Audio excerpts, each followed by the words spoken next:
So thank you, everybody. My name is Bonnie Freeman. I am a professor in the School of Social Work here at McMaster University, and I'm also from Six Nations. I'm Algonquin and Mohawk Bear Clan. And today I'm going to be introducing the panel on the State of Apprehension, Child Welfare to Incarceration panel. We have some dynamic speakers today that have done a lot of work within the community and within academia. And I would like to introduce to you in order of how we're going to present. First, we're going to hear from Arlis Sky. Arlis Sky has lived and worked in the Six Nations community her entire life. Her formal education was acquired at Six Nations and surrounding areas, as well as Mohawk College and Brock University. She's Turtle Clan of the Mohawk Nation and grew up with her parents and 9 siblings in an original log home at Six Nations. However, her real education has been her life experiences, and this has translated into the work that she does for Six Nations and is a community leader. Our next speaker is Barb General. Barbara is a member of the Six Nations Onondaga Beaver Clan. She has worked in the human services and social work field for over 30 years. And she has been a leader and has taken her academic education and brought it home to our community of Six Nations. She's been an advocate for child welfare and has worked for intensive as a home-based worker for single moms in the United States and Canada. She's also an experienced community counselor, working in Aboriginal health agencies and women organizations with Indigenous women and men experiencing violence and trauma. This last 7 years, she's worked for Six Nations Council as the Child Welfare Coordinator, assisting with obtaining the Child Welfare designation.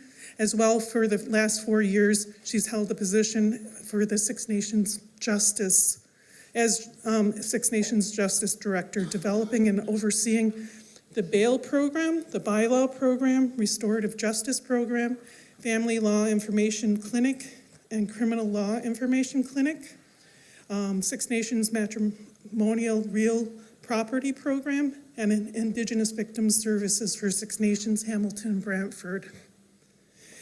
And then we have Raven Sinclair. Raven Sinclair is an academic leader. I've been following her work ever since I started university, and I'm always gravitated to her work and her approach, because she incorporates this Indigenous perspective that has been and is changing the way we look at social work. Raven is Cree from George Gordon First Nations Reserve in Saskatchewan. She's an associate professor in school social work and researcher with University of Regina Saskatoon campus. She is the member of the CIHR College of Reviewers, chair of the University of Regina Research Ethics Board, and a commissioner on the Canadian Association for Social Work Education Commission on Accreditation.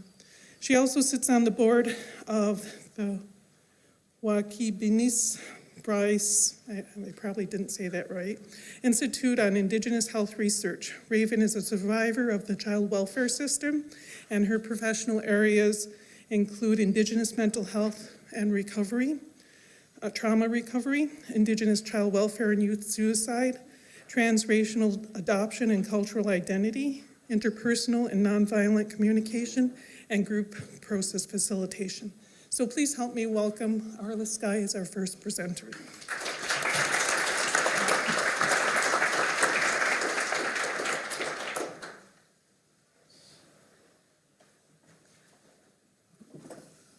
Good morning, everyone. I would like to acknowledge the traditional lands of the Haudenosaunee and Mississauga that we walk upon, acknowledge the spirits of our ancestors that guide and continue to provide us with strength. Hopefully, don't get nervous here. Acknowledge the teachings that were given to us and all that the earth provides to sustain our existence, and acknowledge the generations that are yet to come, which is, I think, really the formation of why we do this work, is to look at the future generations so that they are able to be proud of who they are and their ancestries that brought them to the point where they exist. It is encouraging to be part of the forum and seeing the interest and research being conducted by the educational institutes that can play an active role in advancing the real history and state of government policy development in this era of settler Aboriginal policy. I would also like to acknowledge the work of Cindy Blackstock, the work she started as a student in research to bring the reality of a system and industry of the overrepresentation of First Nations children in the child welfare system. That, I think, demonstrates the longevity of commitment that from when the first thought of moving towards challenging the system and the end result of a tribunal decision and the pressures that she faced in challenging and working towards what we all feel is an injustice to our children and families. So I'd really like to acknowledge the work that she has done. And saying that, we could easily say, okay, look at the documentary that she and Arlis put together called "We Can't Make the Same Mistake Twice," and be done. But the community work is just beginning with the decision by the courts on January 26, 2016. And 2 years later, January 26, 2018, commitments from the Department of Indigenous Services Canada to fulfill all the recommendations from the tribunal ruling related to child welfare. I would encourage students and others to view the film and read the tribunal rulings if you have not done so, and offer support to the First Nations on how to advance and change the system and industry of child apprehensions. So our topic, child welfare, overrepresentation of Indigenous children in care.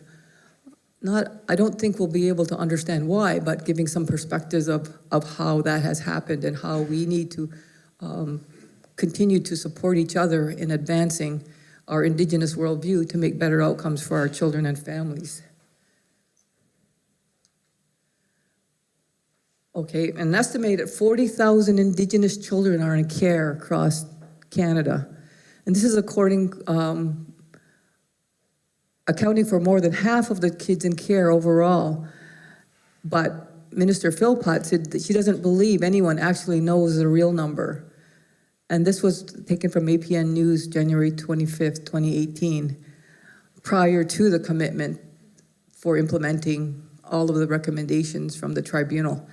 And I'll say it again a number of times that even though there seems to be this willingness, we have to remember that the work and the challenge of using the court system to validate what we've experienced as our reality.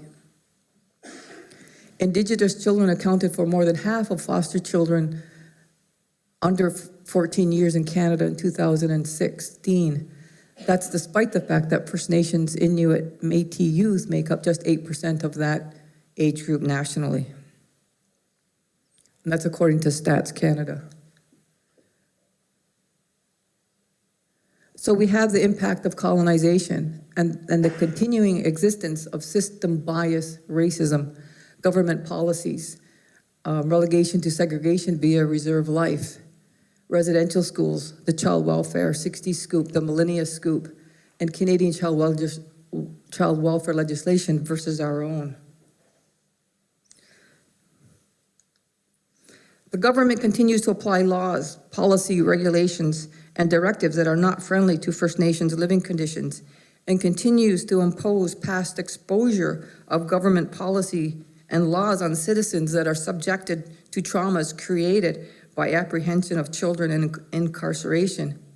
So using concepts of customary care and alternate dispute resolution and putting into legislation and trying to define them rather than accepting as a community way of responding to its members. So my conversation with you today is about opportunity, the transition, the reconciliation, and commitments for better outcomes for children and families, which would be demonstrated by the reduction of apprehension of children and decrease in incarceration of youth and adults.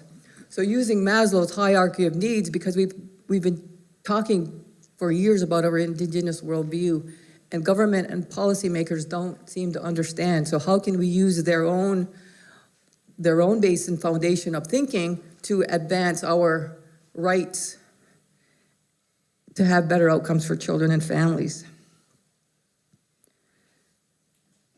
And also alongside of that is the self-fulfilling prophecy as a settler approach to advance the need to press for understanding in the importance of meeting the basic needs in order to move and advance a larger portion of the population beyond, which is the basic needs for our children, of physical needs, of food, shelter, and rest.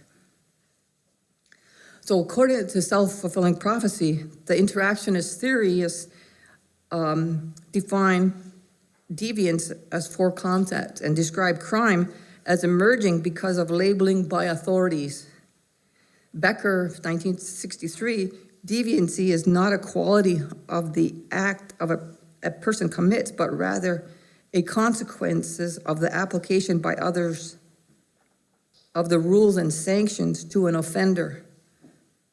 So I think that echoes what we heard earlier from Eileen and Chastity, in that the criminality of the victims is used, and the laws, how we feel disempowered to make those changes. And we continue that fight for justice, whether it be through domestic violence, apprehension of children, or the way our history has driven our own values and principles to the background. So these 2 old school theories then still reflect the reality of First Nations people. Laws that are made and social policy that control what is considered deviant or criminal. For instance, the application of the Child and Family Services Act that takes advantage of the less fortunate, and in continuing into contact with protection services, their past involvement, whether it is a source of support, voluntary or forced, it is used against that individual. So when we're dealing with families and you take that history, and one of the first questions they ask is, what is your history? Have you been involved with the CAS? And if your answer is yes, whether you've sought it out as support, it's used against you. And we see that even with our young moms, foster children growing up in the system, and they become pregnant.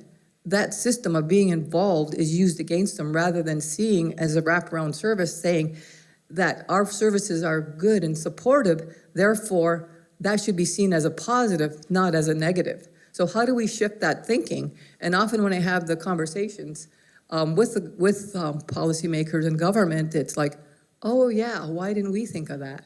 And same with customary care. When in 2005, we looked at the CFSA review, thinking about it is just generally practice that when there is a problem with a family, that you would look at seeking care within community members or within that family.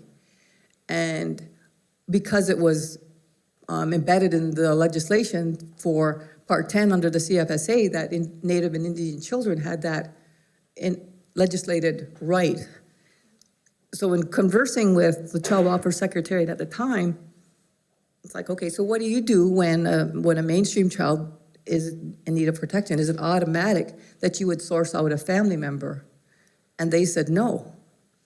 That isn't a general practice. So our ancestors and our leadership, were forethinking in 1984 when they added Part 10 to that Child and Family Services Act to try and retain that connectivity to family because of the past practices of the residential school and the traumas that still linger with families. So that wasn't even a standard that they applied within their own population to ensure that the connectivity to family. So how does this happen, right? So in looking at the basic needs as a right, so even though with the governments of Canada and Ontario have lost court decisions, and does this really demonstrate a willingness to change?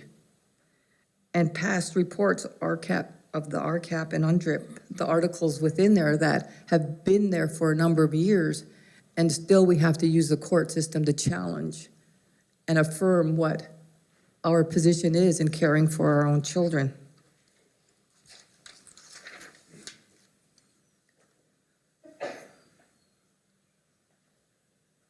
So if you look at the chart of looking at this Maslow's hierarchy of needs, I use that as my grounding to really advocate for our basic needs for our children and families. I spend my days as a director at the Six Nations Social Services, the largest First Nations in Canada, switching between dealing with provincial government departments of the Ministry of Education, the Ministry of Children and Youth Services, the Ministry of Indigenous Relations and Reconciliation under the Journey Together initiatives, the Ministry of Sports, Culture and Tourism under the Youth Cultural Camps, the Department of Indigenous Services, DISC, in Ontario we call them DISCO, Department of Indigenous Services, Ontario. They really kind of don't like that. Some of them, some of my conversations and interactions are at the community level, regional level, which is local, and then others are at the corporate office in Toronto. So it seems like it's just like busy, it is busy work, and dealing with Band-Aid approaches and restrictions on administrative support to advance a holistic approach and community strategy to respond to systematic change to prevention supports and the platform that basic needs are human rights.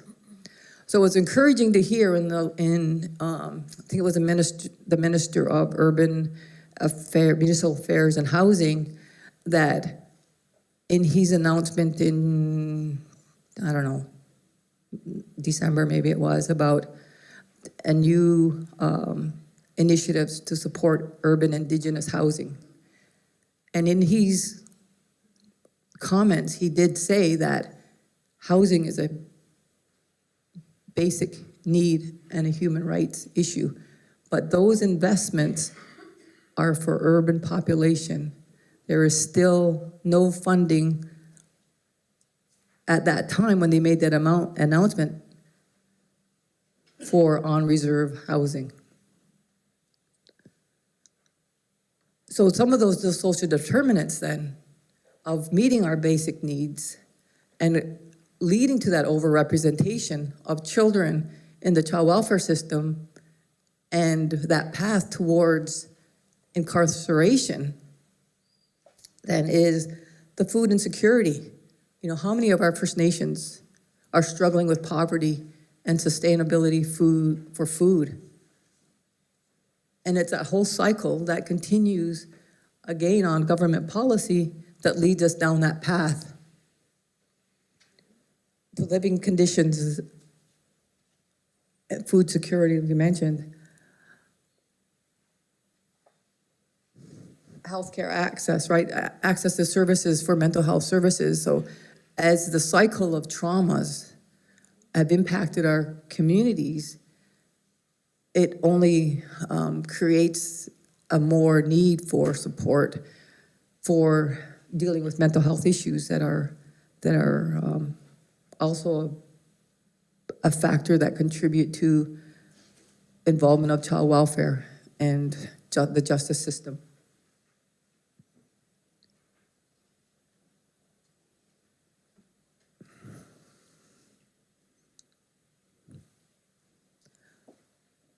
So we have been conditioned to believe that indigenous ways of knowing are not valid until proven through research.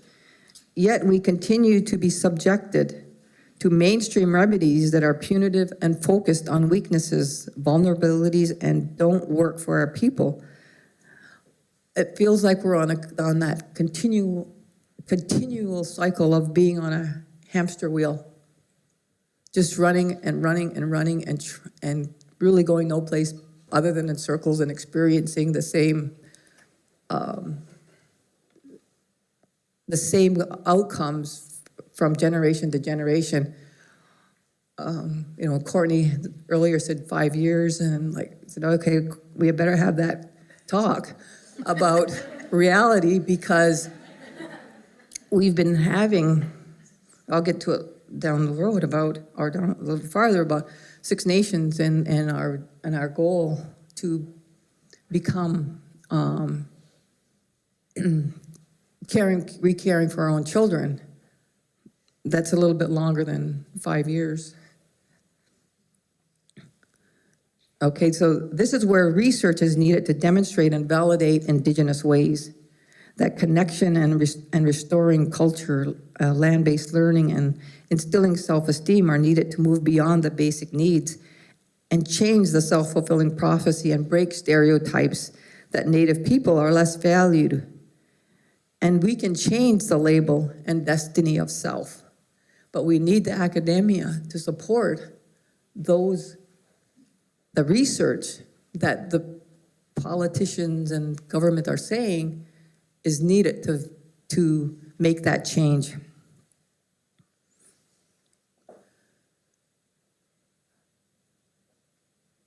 Okay, so although there are differences in the types of information that is gathered, limited statistics provide strong evidence that Aboriginal children are overrepresented in Canada's child welfare systems. In Ontario, 3% of the child population under age 15 is Aboriginal, and 21% of the children in care are Aboriginal children living off reserve. So the conditions of on reserve and off reserve really doesn't change the outcomes, and probably more impactful off reserve because they've lost that connectivity to family. And in the communities, they are connected to families and culture. So in British Columbia, the Aboriginal child population makes up 8% of the total population, yet more than 55% of children living out of their parental home in the province are Aboriginal. In Alberta, 9% of the child population is Aboriginal, and 69% of the children in care are Aboriginal. Housing, as we talked about earlier, is a basic need, is one of the main reasons why children are brought into care. We talk about overcrowding and the conditions that create factors and conditions for violence, for mental health issues, lack of house, and that includes the lack of food and the lack of sustainable water. So Indigenous and Northern Affairs Canada, like I said earlier, now is called Department of Indigenous Services Canada, provides about $143 million per year to improve First Nations on-reserve housing. First Nations can use these funds to build and renovate houses, as well as contribute towards costs such as maintenance, insurance, debt servicing, and the planning and management of a housing portfolio. But INAC does not cover the cost of all housing. First Nations communities and their residents are also expected to secure funding from other sources for the housing needs, including shelter charges and private sector loans. But that number is what they're good at. We talked about that yesterday, about what the media talks about, is that 143 million is across Canada. 604 First Nations across Canada? And it breaks down to not as much as this number looks like. So I've been given the rope here. So back to the basic needs. We have to look at that. What are those basic needs, and how can we encourage and support that? So Ontario, after 2 main Auditor General reports and many litigations, have said, okay, we want to engage in conversations. And Canada also has agreed in wanting to move towards conversations. So recently, Six Nations, again, has been designated as a Children's Aid Society under the Provincial Child and Family Services Act. I don't see that, that's an interim step, because all we've been granted is permission to apply Ontario law in our community by our people. And even though we've had those conversations about providing a different model based on our teachings, it still has to fit into Ontario law. So in closing here, even though we've had MOUs and commitment from government and an Ontario study on the reality of First Nations children in care, we're dependent on the government. So we had scheduled a meeting for Monday with Ontario and Canada. I just got notice, a few minutes ago that the meeting is canceled. And we have certain deadlines that we want to meet, so that whole waiting is still applicable, and we're still at their whim as to driving the decision-making process.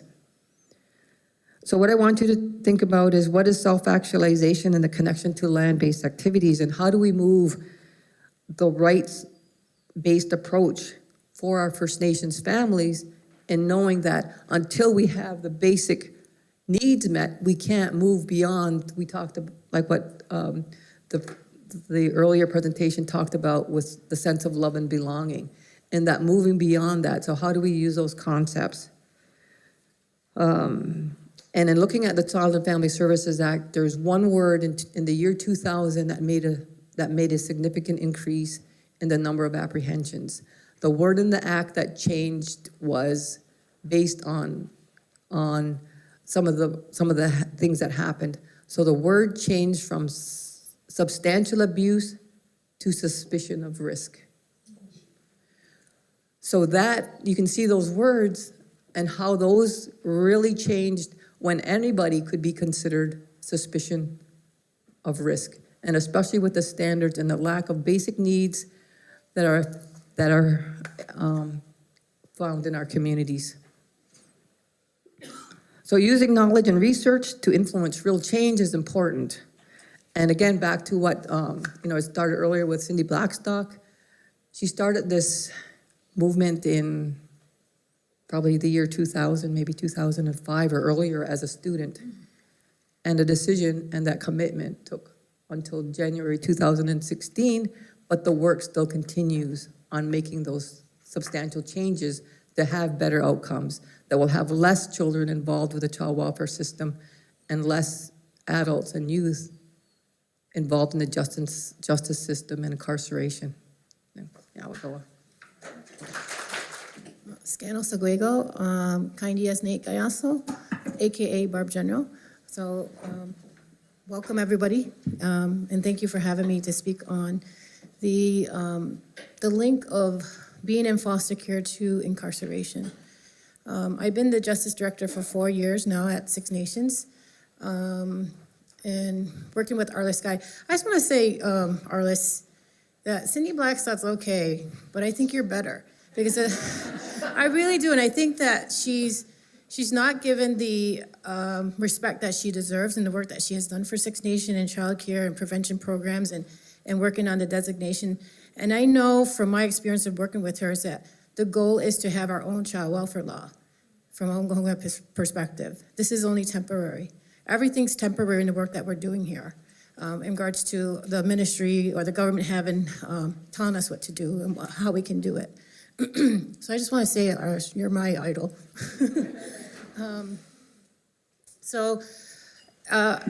As the child welfare coordinator, I learned a lot through learning about how these models that we have in our communities And when we throw around the word Indigenous or Aboriginal, it's like lipstick, put lipstick on a pig, right? Really, when you look at it. So we really want to work towards decolonization, but I guess some people have said here earlier today, it starts with you in regards to the physical, in regards to the mental, and applying it to the physical and doing the work. It's a lot of work because working at Six Nations the last 7 years, there's so much politics and factionalization, and lack of support and frustration of working within a colonized system. And you're trying to decolonize in your program and applying principles that come from a Haudenosaunee perspective, and your bosses don't get it. So it's a struggle for sure. So when we're looking at the people going through the criminal courts, there's an understanding, there's a connection for me in regards to making sure that I'm using Haudenosaunee philosophy to help both the victims and the offenders that are going through. So we look at the colonization process of First Nations or Onondaga people across North America. We look at the residential schools, and the mandate of Indian Affairs that everybody knows, or the government, is assimilation, and that has worked out very well for us. The mandate of residential school system was remove, isolate, and assimilate, as well as for the mandate of children's aid societies and foster care was to remove, isolate, and assimilate. So there's some patterns going on here that we need to recognize, and I think the leaders who are interested in decolonization recognize that piece very much. My job here today is to show you the link between foster care and incarceration. So research in our community experience as administrator and frontline workers consistently points to a high percentage of Indigenous homeless youth who had some involvement with child care protection services, including foster care and group home placements. Indigenous youth aging out of the foster care system are more often than not unprepared and left to fend for themselves, which in most cases mean they are transitioning out with limited knowledge and skills. Even with the new legislation to help children fostering out to transition out of foster care, they're still ending up homeless because of lack of appropriate housing for them. The negative outcomes are homelessness, couch surfing, living on the street, lack of family and community connection, unemployment, poverty, lack of education and engagement, lower levels of emotional and physical well-being, a life of crime, stealing to eat, using drugs to cope, falling prey to human traffickers. So we're seeing this in the work that we're doing in regards to the bail program, in regards to restorative justice, and I know we're gonna see this because we're just starting at victim services for Six Nations, Brantford, and Hamilton. We're gonna see more of this. So these are statistics coming from the Ministry of Correctional Services, and I got this information about 2 years ago when I was doing research, and it showed the high number of Aboriginal intakes in the Brantford jail, the Hamilton jail, and I think the Niagara were the ones that I pointed out and used in a proposal to write for a justice liaison for the courts. So when that justice liaison was hired, she went to each court in Brantford, Hamilton, Niagara, and Welland, and she used the dockets and she looked at the familiar names and she counted every day who was coming in and out of the court. And we found over a 3-month period, that was her job to do, that on average there was 180 members going through the Brantford court with about 3,000 offenses per month. Hamilton, there was about 98 that was going through the court every month with about 2,000 charges every month.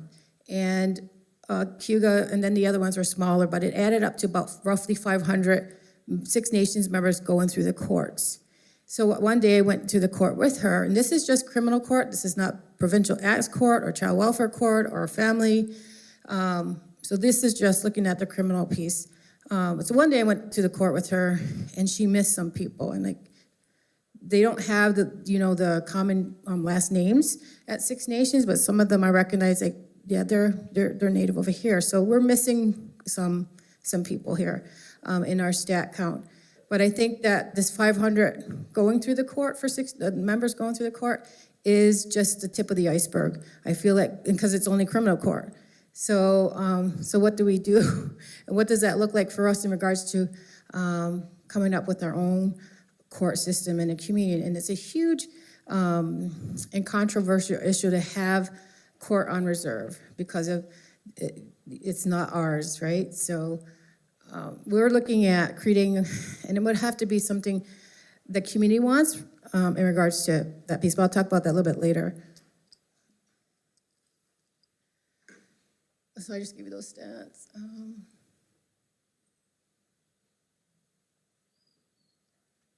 The highest offenses going through the court are assaults, failure to comply to probation, possession under 5,000, refuse to fail to cooperate, and theft under 5,000. When I looked at these offenses, the other thing that's not up here that we've also found was a third of the people going through court, just in Brantford Court we looked at was failure to appear. And when there's a failure to appear, that means that they're going to be penalized. There's going to be a warrant out for their arrest, and they'll be further penalized, and it's not reflective of the crime that they did. So a lot of it goes back to not having money to get transportation, no car, waking up late, all those issues.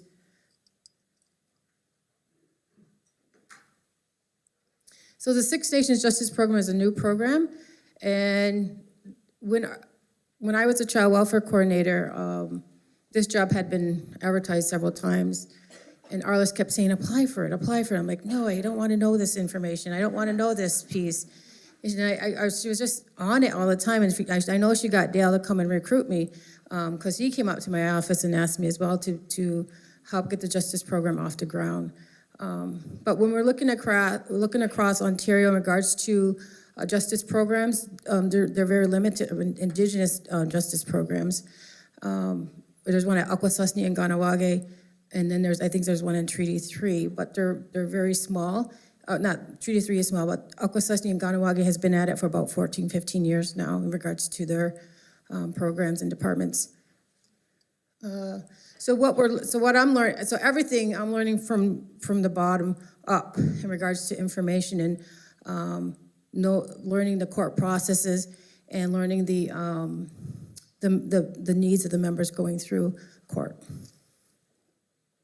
So like I said, the Indigenous liaison was hired in 2015, and she did a lot of the research.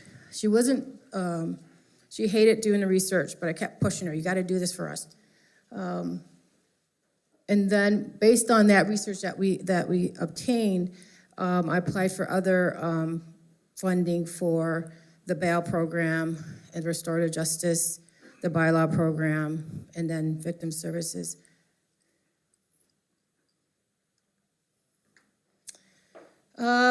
Again, like I said, we're just learning and observing and interacting in the legal system. And right now, I'm very, very angry. I'm upset. I'm telling you. I mean, the last 2 weeks have just been mad in regards to Indigenous People's Court. Like I said, it's like putting lipstick on a pig. This is a court where you have to plead guilty. Our people have a long, long history of pleading guilty because they knew the justice system wasn't going to work for them, right? So now we have our own people pushing this for them to plead guilty. And it's just, and I've seen people go through, and the way this court is administered, and the judge thinks he's doing a great job by sitting down in a conference circle, but he doesn't have the skills to I guess, get both the offender and the victim to see each other's perspective on the harm that has been done. And he's missing the whole point. He's lecturing them, he's using his authority, and that's not how you run a conference and circle if you're trying to get, if the outcome is peace and making sure that there's an agreement to the consequences.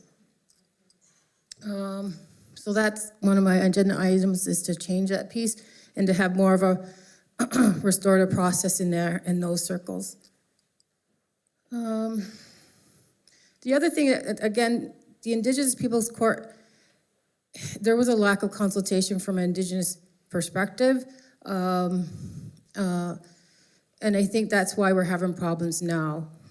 Even at Gladue at Bell, when they say Indigenous, it doesn't mean Indigenous. It means, according to the judicial, we're going to include you, but not really consult with you what that looks like. So for the bail program, the issues are they want to apply Gladue at bail. And I'm like, no way, man. No, that's not going to happen. We're not going to participate in those circles because the liberty for their judicial process is people are innocent until proven guilty, right? They want to apply, they want to use our bail workers' intakes as pseudo-diagnostic tools for treatment. And like, no, you're not going to bring that information into the circle. They're like everybody else, bail is bail. They're innocent until proven guilty. So stop with this Gladue and this Indigenous Gladue bail court. I'm not having it. So and that's a part of it, is pushing back. I always push, that's the last 4 years, is pushing back. No, this is not Indigenous, you haven't consulted with us, right? So there's a lot of planning and there's a lot of advocacy that has to be done, and funding as well. I know that we talk about being anti-government and not accepting money for the programs in our communities, but there still is a need. I don't know how we're gonna be able to sustain some of these programs when there's no money. And the money that they give us, as Arlis has always said to me, it's like they give us money for our steak dinner, or they give us money for bologna and they expect a steak dinner. I always love that one. And it's so true. Is that it? Oh, wait. So I just want to go back to, I don't think I put it in there. But anyway, I'll go back. I did this PowerPoint and I stayed up till like 12 o'clock last night because as I was very, very swamped and had to submit a proposal yesterday. And so I was working on it in between trying to get this stuff done. But the link between our members and other Indigenous people, the research shows that I looked up in the last couple of days, just to affirm what we've seen in our own patterns of the people going through bail, the people who have worked with the Justice Liaison.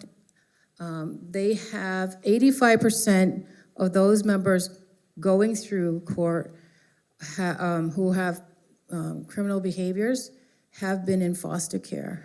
And in 2014, the JP, Audrey Summers Green, and criminal lawyer Sarah Dover presented, and they said 85% of the people going through their court have been in foster care, right? So there's a connection, and we need to think about the psychology of our members and how they're affected of going through foster care. And I know with our new program, Ongwini Dao, that we're really trying really hard to push customary care and keeping our members in the communities and with their families.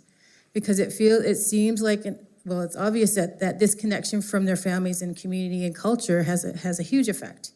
So it's a priority for us, I know from sitting on the commission of Ongwini Dao, that we have to do our best at doing this piece, keeping them in the community. So that's what I have in regards to the connection to people who have gone through foster care and they're linked to criminogenic behaviors or being criminals. I think the other thing for the justice program is looking at, it's based on the principles of the Great Law, and making sure that we don't take care of the victims. We also look at helping the offenders and making sure that their needs are covered as well. Because we can't move forward if we just heal one part of the community and not the other. And that's the difference between our programs, victim services, and other programs, is because other programs just look at helping the victim.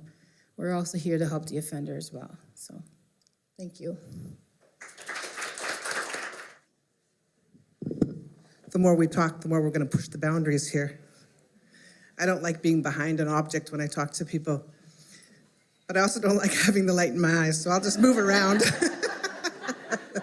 Tansay kakiao, ots guapet na sigason, hegwa posakana chich na toschin. Kinanaskom tin awiak ka wikomchik otaka pixkoyan. Namoya Mr. He Giski Taman Aya Absis Ewi Mamaskotnan. My name is Raven Sinclair, and I'm from George Gordon First Nation. I What can I tell you? Oh my goodness, I have so much to say and so little time. So you're going to have to listen quickly. You know, as academics, you do lots of studying and learning about things, and I don't know about other academics, but I go through these periods where I've learned so much that it's just kind of all busting out, and it's sort of hard to keep on track. So I'm going to do my best to try to be coherent and not go down too many little tangents, because there's lots of them. And listening to my colleagues here, I wanted to jump up and start talking too. It's like, yeah. Okay. Oh, I need the clicker, don't I? So I like to situate myself in the work that I do. So just very briefly, I am a survivor of the child welfare system, the 60 Scoop. So these are pictures of my Nikawi, Igwanostawi, my mother and my father. And that's my adoption photograph. That's actually the earliest photograph that I have. And my mother was from Gordon's, and my father was from a neighboring community, Kawakatus. And Nehiao Asneopwat, my father was a half-breed Anishinaabe. And, you know, when I look at this picture, when I was younger, I used to think, you know, I must have been really happy to be in foster care and adopted. And what I understand now is that I was a really happy child until that age of 4, and then the trouble started. So it wasn't until I was apprehended, put into foster care, and then adoptive care into a completely white environment that I became very troubled. Almost didn't survive. So these images this is my adoptive family, and these images are in Amsterdam, because within about 8 months after being adopted, we moved to West Germany. So that's where I started school, and this is about 1.5 years after the other picture. And as you can see, my smile has diminished a little bit. Now, I just have to say, is there a little, yeah. It's not due to this man here. He was my best friend. He was one of my touchstones in life. But my mother here was a little bit more problematic. And she was a psychiatric nurse. My father was a theologian and eventually dean of theology at Queen's University. And I often thought that my mother should have been in the institution instead of working at it. She's now 90, and we have resolved many of those issues. A few years ago, I asked her, "Why did you adopt me?" Because we had such a problematic relationship. And she said, "Well, your sister needed a playmate." And I said, "Mom, do you hear yourself?" And she says, "Oh, you know what I mean." I said, "No, I don't." But that's the reality of being adopted, is that you end up being in this liminal space, not only between sort of who you are as an Indigenous person, but the non-Indigenous world. And I've sort of spent my life kind of in that space. Although, you know, I was really inspired when I read Trish Montour's Journeying Forward back in my undergraduate, where she said, "Sometimes the middle is the best place to be." And I took that to heart. So the 60 Scoop, this has been sort of my area of focus, so I just want to talk a little bit about it, and then about my research project that I've been working on. So, and I see child welfare, the 60 Scoop, as a site of biopolitical intervention. So biopolitics is state interventions in those conditions that sustain life. And you know, a settler colonial analysis is really significant here too. And I think my colleagues have both touched on that. The manipulation and coercion of Indigenous bodies for the purpose of dispossession, displacement, and ultimately resource extraction. So it really spans, actually I'm learning, from the 40s until the present. And I like to put a picture up here of Bridget Moran. She's not Indigenous, but she was being blanketed here in a ceremony by some of our West Coast relatives. And she was interviewed by a social worker by the name of Patrick Johnson in 1983, 82. And she said that they were going into communities and literally scooping kids And so I've done work with Splatcheen or Spellamcheen Indian band, they used to be called, in BC for many years. And a band of 300 people, they lost 100 children from this community. So she said, no matter how much we cloaked our work in child welfare jargon, we were putting kids at risk because we were putting them into homes about which we knew nothing about. And she said, the BC government is the biggest contributor to child abuse in the province. Imagine how the BC government reacted to that. Well, she was fired and vilified, but she continued to advocate for the rest of her life about child welfare. Of course, we don't hear much about her. We also don't hear much about Peter Bryce, right? When the government has an agenda, the media tends to follow suit. So this is my overview of the child welfare system, and thank you for updating my PowerPoint. I was looking at it last night, realizing I made some errors. I missed out some really important things. So it started in the 40s, and I'm just now understanding the links between the shift towards child welfare out of the residential schools. So in the late 1940s, in 1947 and 49, the Canadian Association of Social Workers, a relatively new sort of branch of work, in Canada at least, they made some submissions to first a special joint commission where they suggested that social workers should be involved in the delivery of welfare services to Indians. And then 2 years later, in 49, they sent a letter to the superintendent of Indians and said, we really, we should be involved in the provision of services to Indians. And within a few months after, the federal government appointed 9 social workers to work in the Indian welfare offices across the country.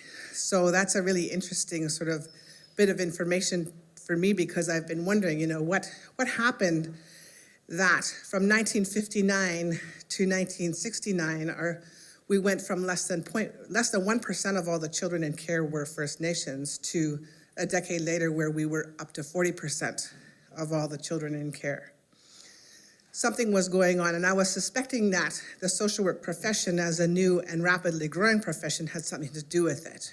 And the way I see it now is pretty simply that it's a system that needs a commodity. And our children are the commodity. Our families are the commodity. And that's why change is so difficult, because it's an economy. It's an economic system, and it resists change as a system, but also as individuals. We know all of this shit. We know these things, and it's time that we speak them out as clearly and forthrightly as we can. It's a time of, when I hear from my relatives from this area, the concept of righteousness. From an Indigenous perspective, how I understand this is that when we live our traditional values, we stand in our ethical space. We stand in our truth and our knowledge. And from that place, we can be angry from a righteous place. And that's not about ego. It's about saying, this is the truth, and you're going to hear it, whether you like it or not. So we need to start speaking these truths. So it's called the 60 Scoop because of Bridget Moran, but it really, has spanned a very, very long time. And there was some resistance in the 70s with the Indigenous social movement. Of course, Canada had put in a Bill of Rights in the 60s. We started to be able to politically mobilize and so on. And so there was an opportunity for us to start sharing our voices. And in about 1971, 72, Wayne Christian from Spellamcheen, or Splatcheen Band, was elected chief on a child welfare platform because his community had been so hard hit. And they launched a caravan and brought the issue of the apprehension of our children to the attention of both the provincial and federal governments. And interestingly enough, just shortly after that, he drafted a bylaw. Now, according to the Indian Act, we have the power and authority to draft bylaws, but of course the federal government, the Minister of Indian Affairs, has veto power. So the process goes that if you draft a bylaw as a band and you submit it, then the minister has 30 days to respond. And if the minister doesn't respond, then it goes through. if they don't sort of, implement a veto. And so this bylaw got buried, and after 30 days it went through. And ever since it went through in 1982, the BC government has been fighting it, because what the bylaw means that is this band has jurisdiction over their children, because none of us ever relinquished sovereignty over ourselves, our children, our families. And so as part of his advocacy, he was in touch with Edwin Kimmelman in BC, in Manitoba. And in 1985, Manitoba initiated an inquiry because their bands were losing so many children. And I had a chance to look at the adoption list of Indian Affairs. It was all on the sly. I can't reveal my sources. But I looked at this one band in BC, or in Manitoba, and almost every child born between 1970 and 72 was gone from this community. It was ridiculous. Anyways, Edwin Kimmelman looked at the files. There were other politics going on, but that's a tangent I don't have time to go down, even though I really want to. But he said that it was just appalling. There were some files had no information. They didn't have the proper forms. They had forged signatures and fabricated information. And then the children were just gone, sent, around the world, sent down to the States and so on. So he placed a moratorium on adoption.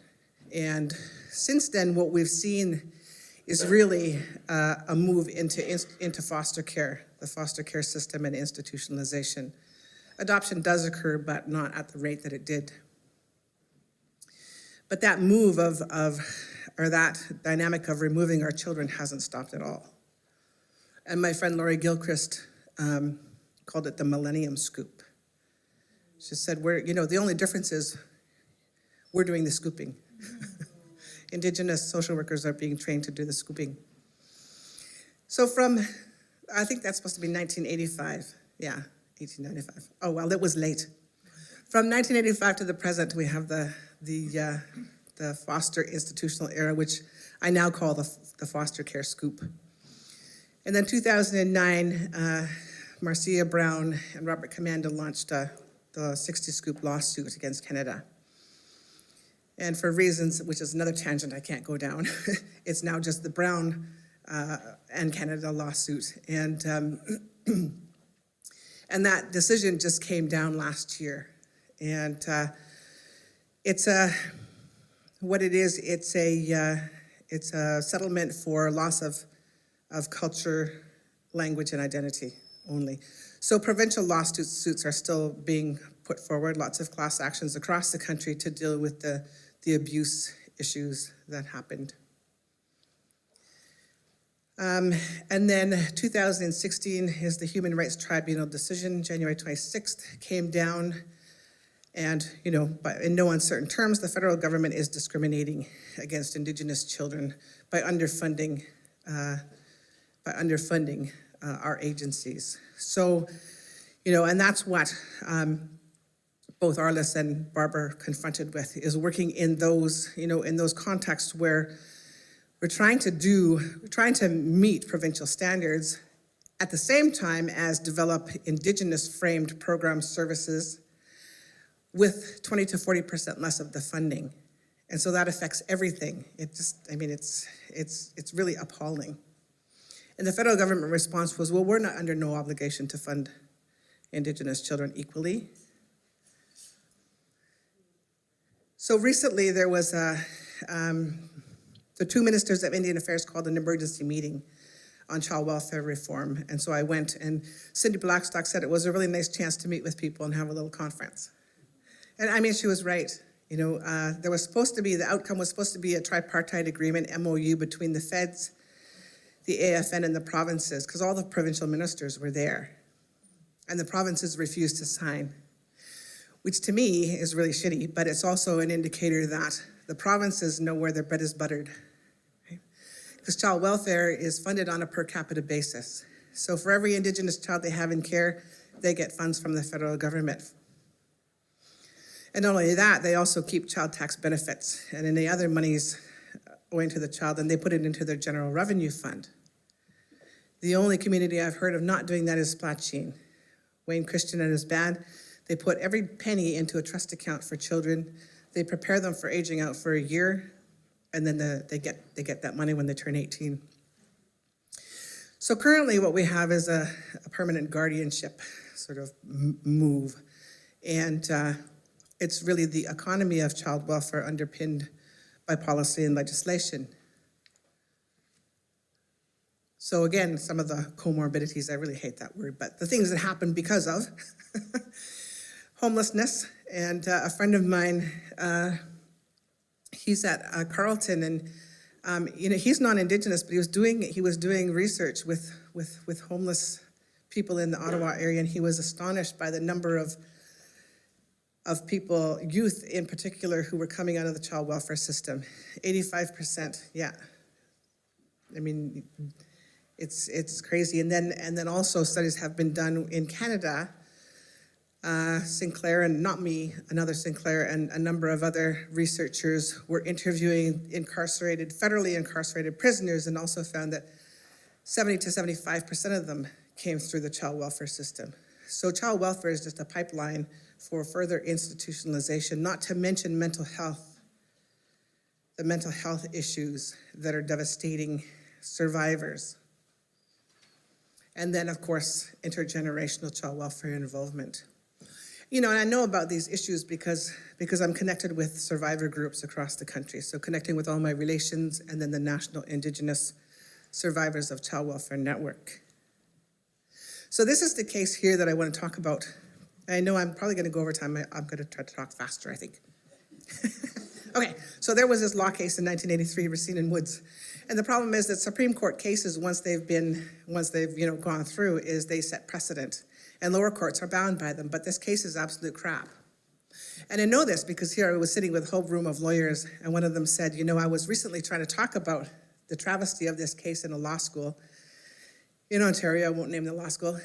And he was shut down by the prof. The prof did not want him to talk about this case.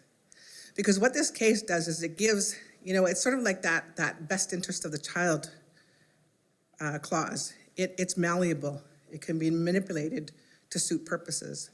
And the purpose is to further the settler colonial agenda of dispossessing Indigenous children from families.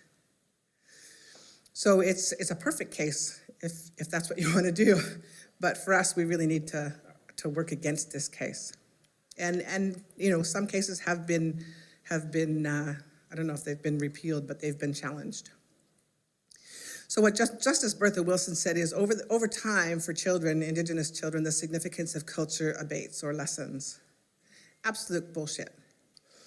Because in my studies, 98% of foster and adoptive survivors repatriate. For women, it's between about 16 and 22, and then for men, it's a little bit older, about 28. But by then, most have reacculturated to families, community, culture. The other thing that she said was that precedence needs to be given to bonding with foster families. So if a child has been in care for a period of time and they're securely attached, then we can't mess with that. The problem with that is that bonding and attachment are mental constructs. They're ideas, and they're not quantifiable. So even children who are not adopted in a chaotic environment can become unattached to their family. So it's in research, neither of these are true. And it's interesting too that never do they talk about, especially for older children going into foster care or permanency, never do they talk about the original bond with the birth family and the significance of that. The ironic outcome in this particular case, so Letitia Racine, the child in this case, it took 8 years to get to the Supreme Court. By this time, she's been with the foster family. She's like 11 years old. 2 years later, they returned her to care. So the things we must do, we absolutely must do, and across the country. So if you're involved in child welfare, this is one thing that we can do to disrupt this particular case. Develop legally binding foster care agreements. People who truly want to foster won't try to seek permanency or adoption of children. So in agencies, if we can have foster families sign it and explain, this is so that we protect Indigenous children, then well-meaning, well-intentioned foster families won't have a problem with it. But it's something that we can use in courts. Of course, we need equitable funding. So hopefully, we're going to see some movement in that regard. We need to increase our Indigenous foster and adoptive pool. So if it's just a little idea in your head, do it. Foster Indigenous children. They're so cute.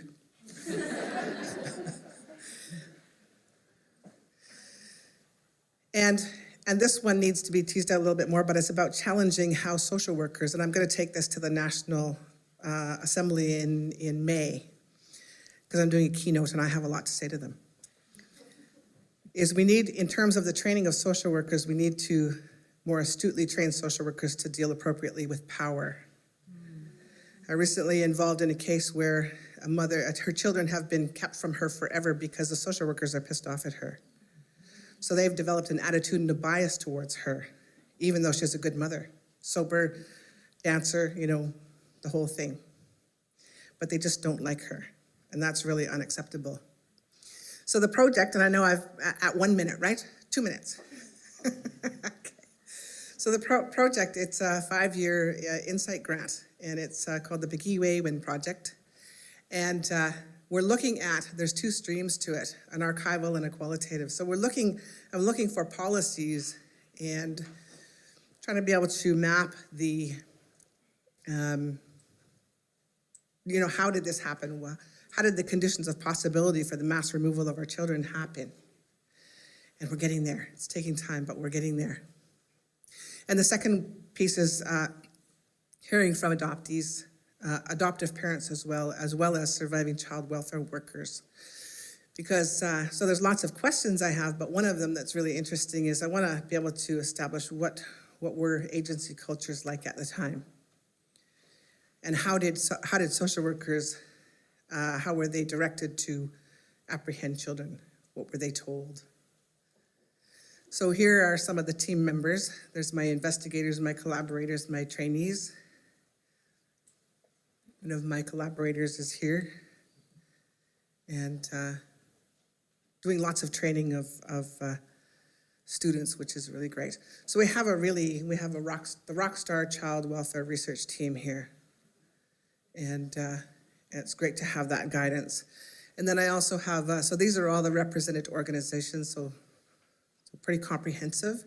And then I also have a community advisory board in Saskatoon. So this is our last meeting in December. And so this is Dale Spencer.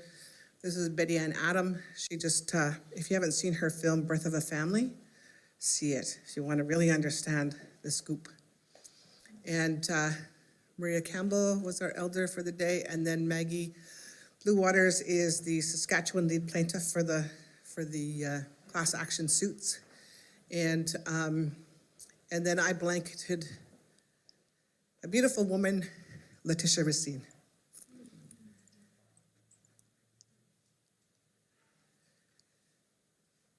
I did it. I could keep you here for days. I tell you all the stories and all the stuff that's happening. And but thank you very much for listening to all of us. And if you have any questions, email. Thank you.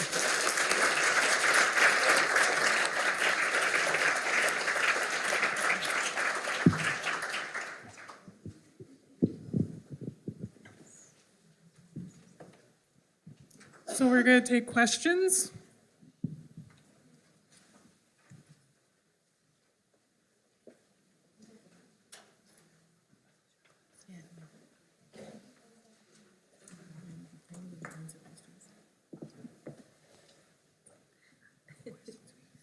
Come on, ask. Hi. My name is Allison. I'm here at McMaster in School of Social Work, and I've been part of helping to develop with Bonnie a new child welfare pathway. So it's taking the BSW program and thinking about how people that are learning to become social workers can enhance their exposure to understanding of the child welfare system and working in child welfare. And a big component of that is working with Indigenous families and thinking about Indigenous approaches to child welfare. So I'm just wondering, like you had the example of learning about power and like, you know, authority and that mandated authority, but if you could give kind of each of you like what's really crucial for social work students to learn about or understand if they're in their BSW, like what would you want them to know and take away from that?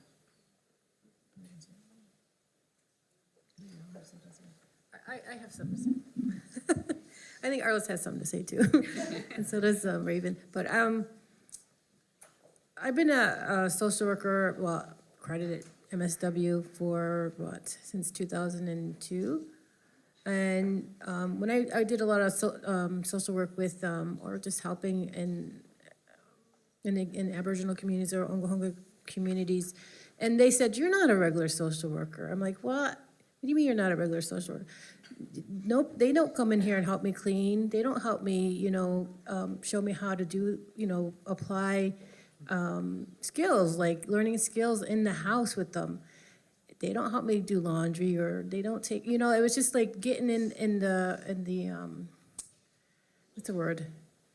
Doing the work with them and showing them how to do it and applying that piece. And that's, to me, Indigenous social work, when because I think that's old school, and that's how my mother was. She was a social worker, not accredited through a school, but her and her sisters were people that helped other people, and they were the role models. They did the work. They showed them how to can. They showed them how to, sew, and how to make their staples last. I mean, as a social worker, I worked in. I actually had to show homeless people how to cook rice, how to stay on a budget.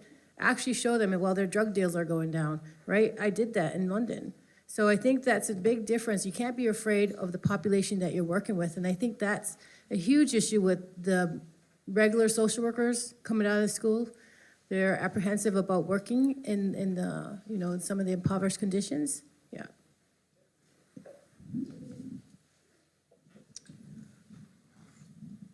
I think, yeah, for my response, is it on? Can you hear me?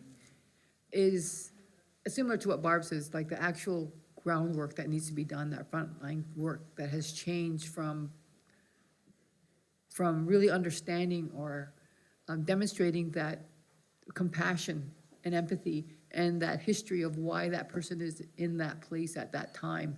You're getting them at the lowest point in time, so how can you empower them, right? When you're coming in with this great amount of power, we've had those conversations and the power and trying to explain it to not only our community, but even to the court system. So if there was 3 of us sitting here and there's a CAS worker there, and we all know that Bonnie has a blue shirt on, we can all attest and say, Bonnie's shirt is blue. But the society worker would say, no, on that day, she had a red shirt on. And our 3 voices as community or support to that person would say, and the court would believe that society worker that said what her color shirt was. So how do you be honest then and truthful as a social worker in giving what the real position is, and not just looking at that point in time when you make that visit on that day? So, and that's what we've been told, is that society worker then on that day and comes upon this family has to continue to validate what she's seen and what he or she's seen on that day, but can't consider what steps have been made since that point in time. So as a social worker, how do you support and advocate for those changes and application of the systematic, what did Raven say, removal of those children, right? That system, that industry of apprehending children, and even the words, right? And of that punitive nature and words that are within that, like it's the children that are apprehended, creating that whole concept of criminality before they're even given a chance to build their own identity and self-esteem and knowing who they are. So just advocating, being critical being able to think analytically on some of the standards and eligibility spectrum that you're going to learn about and applying those subjective decisions. I also want to add that we need to stop, like, having outside, like the College of Social Workers tell us what we can do and who we are as workers. Like, that needs to stop. I won't participate in that anymore. I don't care. It really does. So Bonnie, you need to organize. So one of my missions is to talk to national social workers at the national level at Congress this year. And because it astonishes me how little they know, in terms of Indigenous issues, Indigenous epistemology, Indigenous social work, Indigenous, traditions of helping and wellness. And so, yeah, that's, I really want to give people a wake-up call that it's time. Even in my own faculty, I take a look through the various course outlines, and I'm astonished, at the lack of indigenizing course materials. And there's fabulous works in every single area of social work that could be included. So of course the students then are going to be limited in what they're taught and what they learn. And yeah, all of the above plus those interpersonal dynamics, racism. Students really need to be taught how to interrogate their own racism and their unconscious biases, their attitudinal biases, as well as how to handle power. I think also students need to be taught really critical theoretical frameworks like settler colonialism and applying that to the economy of child welfare. I started studying economics just because I was interested in it. And what really struck me is that it makes so much sense because economics is not about morality. It's about rational decision making and the best allocation of resources. It has nothing to do with how people feel or how families are affected or destroyed. It's about allocation of resources. And so that really helped me understand how the system continues to sustains itself, how the system this child welfare economy sustains itself. Because there are a lot of people involved in that economy. And if we think about it, if that economy was, just sort of done away with in one fell swoop, think about all of the non-Indigenous people that would be out of a job. There would be a lot. Foster families, social workers, support staff, managers, and politicians as well. Yeah. So we have a question from the audience. Yeah. So my name's Kaylee. I work at the Woodland Cultural Center. I work in education, predominantly museum, but also the new residential school after the TRC. We have been bombarded with requests. We're fully booked for a full year because people want to know about residential school. And I can't help but sit here and listen to these presentations and just see so much correlation to the child welfare and residential school, even to the per capita money. That's what happened in residential school. It didn't matter, how many kids. If the building only holds, Mohawk Institute only holds 125 kids, at the peak there was 185 children in that school because it was per capita. So it's the same thing, right? So I think the knowledge of residential school within the Canadian, the knowledge of how Canada formed, can really support a lot of this process. Because I'm in this education, when I talk about residential school and I talk about colonialism, I talk about everything we talk about here, it's to non-Indigenous people predominantly. And their minds are blown. They're just like, I live in a country that was built on genocide. Like, those are the realizations they're getting. So it's almost like the education needs to continue in this aspect, but a little bit further back, the residential school, because it's so, like, one of the youngest residential school survivors in Canada lives on Six Nations. She's a year older than I am. It's not gone, it's not done, it's not TRC is over, let's move on. They're still here. You know, survivors are still on Six Nations. Survivors on Six Nations, some of them are afraid to leave their homes. Like, that's a reality. So we have to kind of look back a little bit further. And then just as a comment to Raven about, you know, what you're looking at, policies that were changed. The 1948 Genocide Convention was a huge push in Canada. That was one of the big reasons why residential school was trying to get wrapped up, because Canada then had to look at its own country. How are we dealing with these Indigenous people? And it doesn't correlate to the genocide, 5 articles on genocide. So that's a huge, huge reason, I think. A lot of stuff got moved. And then I have a question for you guys from Six Nations, or anybody, I guess, for that matter. So when you get a criminal record, you have to wait 10 years to get a whatever, wipe it away, pardon. Do any of you guys have insight on that? Because that is a huge barrier to access, to education, to jobs, to life. And for our people, where 25% of us are incarcerated, you can bet there's residential school survivors in there. You can bet there's 60 Scoop survivors in there.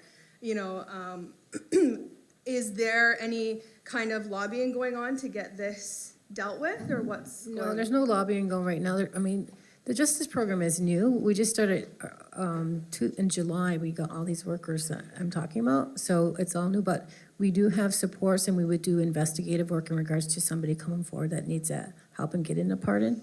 So there's no lobbying yet right now, but I think it's going to come down the line at some point. Yeah. Because I think just for our own people, it's such a barrier. Like, you can't get into a university in some programs. You can't get a job. Yeah. You know, and that's for basic, even just petty stuff. You know, and for our own people, we have to walk that line. We have to walk in that road, and it's not easy. Yes. We understand the historical context of people pleading guilty and some of the crimes they committed, so that we do have compassion for that piece, and we would help. Thanks.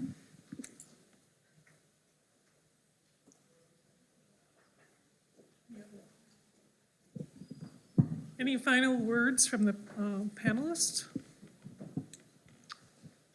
Go ahead, Megan. So if you're involved in child welfare in any way, I would encourage you to address this notion of legally binding foster care agreements. And one of the reasons why this is so significant is that the culture of child welfare is changing, such that social workers are telling prospective adoptive parents to not even go through the adoption route, to go through the foster care system, because then they'll be able to keep a child. And what happens is, so as a foster parent, if I had a child for 6 months, and the agency came and said, well, the family is ready and wants them back, I could say, no, I want to keep them. And agency policy is set up so that then it goes to court. And once it's in court, we lose because of Racine and Woods. And I think that, there was just yesterday in the news, a judge has ordered an infant back to the mother. And, we're seeing little reports like this across the country. And so to me, it's a glimmer of light that our voices are starting to get heard. But it's a real crisis situation with the number of kids that are being taken into care. So, yeah. I think for me, it's the understanding or the realization that, you asked about the criminal record for the justice side of things, but when you're involved with child welfare, that history remains with you. There's a file forever.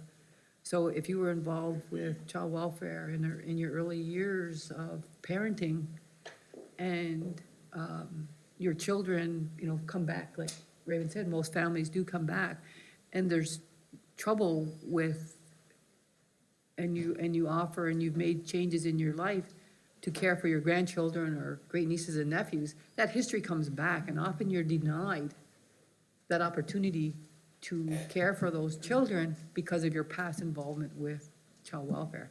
So even in that way, we're trying to advocate for some supports. And like I said earlier, is if that system is so supportive and beneficial, why is it used against them, even in the longer term of your lifespan?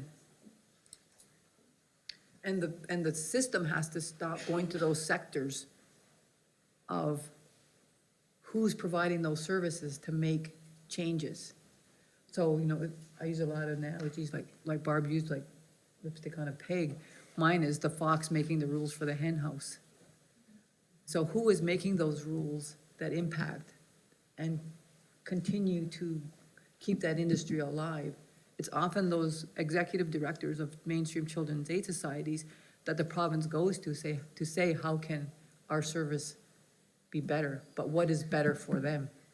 Those are the questions that social workers need to really look at and continue to have that critical thinking and analytical thinking on what they're being taught and being able to question on the reality of not only First Nations, but any other minorities as well, like Black Lives Matter, that whole push as well for their perspective on the overrepresentation of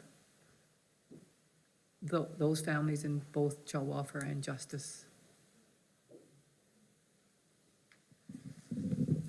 So then my cliche will be a sheep in wolf's clothing, or a wolf in sheep's clothing, in terms of when we negotiate with governments.